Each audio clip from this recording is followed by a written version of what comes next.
Olá pessoal, tudo bem? Meu nome é Luana e eu vou estar dando continuidade no estudo a respeito dos ciclos biogeoquímicos. Bom pessoal, na aula passada a gente abordou a respeito do ciclo do nitrogênio e a partir desse momento nós estaremos dando foco no ciclo do fósforo. Bom, o fósforo ele tem características bem relevantes, ele é o principal componente de ossos e dentes, e também do ácido desoxirribonucleico, conhecido como DNA, o ácido ribonucleico, que é o RNA, e as moléculas de ATP, que são as moléculas que são utilizadas em atividades resultantes de algum pico de explosão de energia, por exemplo, quando a gente corre atrás de um ônibus, sendo que a gente está bem atrasado. O nosso corpo utiliza essas moléculas de ATP. O fosfato, ele é a espécie que, no caso, é a mais importante para os seres vivos e no ambiente em geral. Então, o fósforo, ele é encontrado na forma de fosfato. E ele é o fator mais limitante à produção primária. Não que os outros elementos ele não sejam limitantes, não perdem sua importância. Entretanto, o fósforo ele possui a maior relevância para a produção primária. O uso dele ele é mais comum em fertilizantes. Até mencionei a respeito dele quando estudamos o nitrogênio. E por ele estar sendo utilizado nos fertilizantes, nós sabemos que esses fertilizantes podem estar indo para os ambientes aquáticos com escoamento, resultando na eutrofização dos ambientes aquáticos.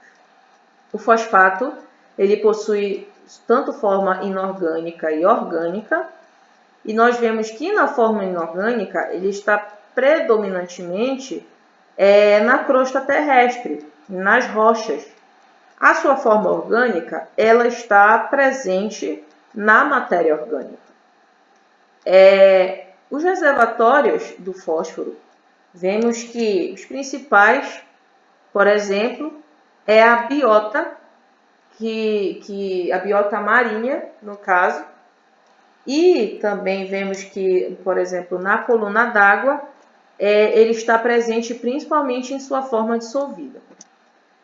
E vemos que na crosta terrestre é onde há a sua maior reserva, principalmente nos sedimentos, e isso envolve os sedimentos marinhos, as rochas, solos que possuam até mais do que 60 centímetros de profundidade, no caso.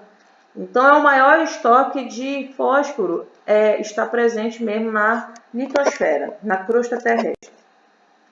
E agora nós iremos falar um pouquinho mais sobre realmente o ciclo do fósforo, adentrando. Então, ele é lento comparando com os outros ciclos biogeoquímicos que nós estudamos, como os ciclos da água, o carbono e o nitrogênio. Na natureza, o fósforo ele é encontrado principalmente na forma dos íons fosfato, como eu já mencionei. E a sua fonte principal é as rochas sedimentares. As rochas, elas sofrem a lixiviação e essa lixiviação, consequentemente, vai parar nas águas superficiais e também nos solos. Outras fontes de fósforo são as cinzas vulcânicas, aerossóis e a poeira mineral. E o fósforo, ele diferente dos outros ciclos, ele não apresenta uma fase gasosa real. Então, os compostos de fosfato no solo, eles podem ser incorporados pelas plantas e aí nisso vai passando ao longo da cadeia alimentar, das teias alimentares. E quando as plantas e os animais eles excretam, no caso, eles fazem xixi ou cocô, ou então quando eles morrem, os fosfatos eles podem ser incorporados pelos detritívoros, pelos decompositores no caso, ou eles podem também retornar ao solo normalmente. Os compostos que contêm fosfato, eles podem ser lixiviados também pelas enxurradas para os rios, para os lagos e finalmente para os oceanos, onde eles são incorporados pelos organismos aquáticos, no caso os produtores primários. E quando esses compostos que contêm fosfato no corpo, ou então os resíduos dos organismos mortos, eles vão afundando até o assoalho oceânico, eles vão cada vez mais, com o movimento tectônico também, vão se formando novas camadas sedimentares. Até isso sendo relevante para o estudo da geologia, né? Especificamente mais para a estratigrafia, que essa área ela estuda bastante sobre a história de um determinado ambiente, analisando as camadas do solo e tudo mais. Por longos períodos de tempo, as rochas sedimentares que contêm o fósforo, elas podem ser removidas do oceano para a terra pelos processos geológicos, no caso, que são os levantamentos tectônicos, também a subducção tectônica, só que esse processo ele é bastante lento. E, consequentemente, o íon fosfato ele tem um tempo de residência nos oceanos numa média de 20 mil a 100 mil anos. Então, nós vemos que essa questão do fósforo ele estar presente na litosfera também isso é resultante desse soterramento dele. E agora vamos aos impactos antropogênicos. O fósforo está envolvido principalmente na eutrofização, como já mencionamos até no ciclo do nitrogênio. Então, como já mencionei, o problema, pessoal, não é haver os nutrientes, porque a produção primária precisa desses nutrientes. O problema é quando há o excesso desses nutrientes. Basicamente, as principais fontes são os fertilizantes, que são escoados para os ambientes aquáticos, e também os esgotos que não são tratados, tanto de origem doméstica e industrial, que são despejados sem tratamento. E com esse excesso dos nutrientes, há a multiplicação excessiva do número de algas, e essa multiplicação ela consome excessivamente o oxigênio da água, afetando também as outras formas de vida, eutrofizando o ambiente.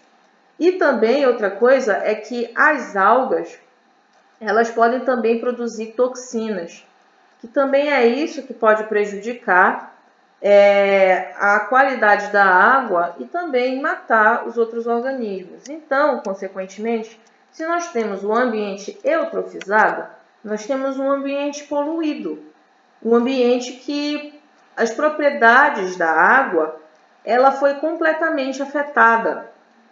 Não há uma qualidade de água para nós consumirmos, porque ela pode também ter essas toxinas produzidas pelas algas. Uma outra coisa a ser mencionada é que nos últimos anos tem sido muito discutido a respeito do uso de detergentes, que são, no caso, os materiais de limpeza que nós utilizamos principalmente na lavagem de louças.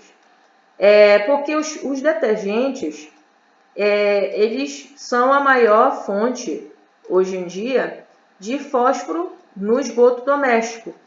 E eles afetam totalmente as propriedades da água, principalmente a tensão superficial e até mesmo a transparência, afetando, consequentemente, o ambiente, né, e tudo mais, afetando diversos processos.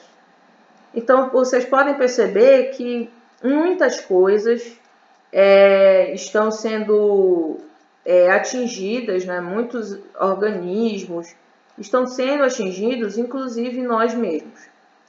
Bom, então eu espero que tenha deixado claro a questão do fósforo, a questão do ciclo, dos impactos antropogênicos. Então, qualquer dúvida, vocês podem entrar em contato comigo ou podem disponibilizar suas dúvidas na plataforma.